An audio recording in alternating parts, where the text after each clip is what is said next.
Presented by Aishwarya Music Mathli.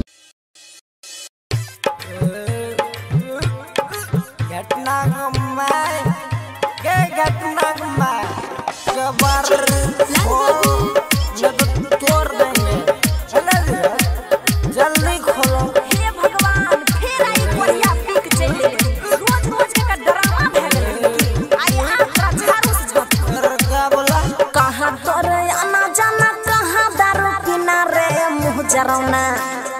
कहाँ तोर आना जाना कहाँ दारू पीना रे मुँह जरौना हेरे के कर घरे खैले रात खाना रे मुँह जरौना हेरे कहाँ तोहर उठाओ फिल्म गाना रे मुँह जरौना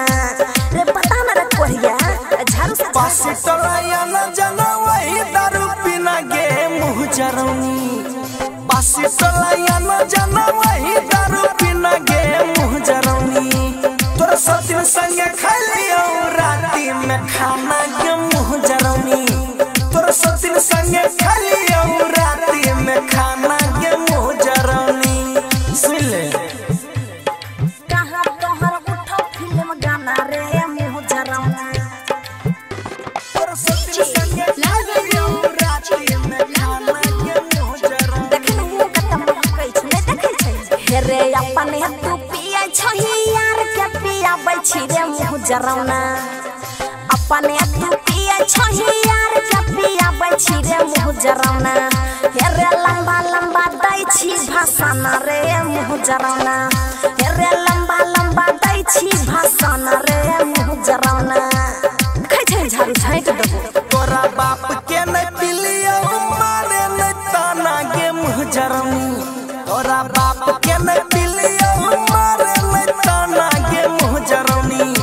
गे हमरा लिंगा करे नै इतना बहाना गे मुँह जरौनी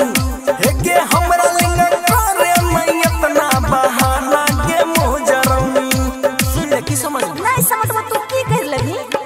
कहाँ तोहर उठो फिल्म गाना रे मुँह जरौना डीजे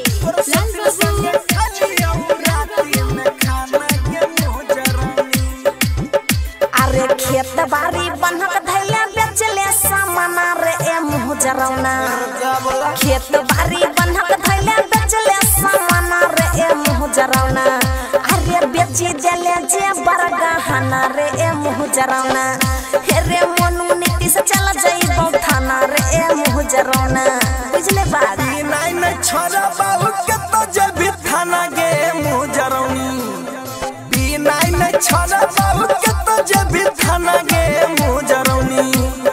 हमरा तू छोड़ दही रोज धमकाना गे मुँह जरौनी हमरा तू छोड़ दही रोज धमकाना गे मुँह जरौनी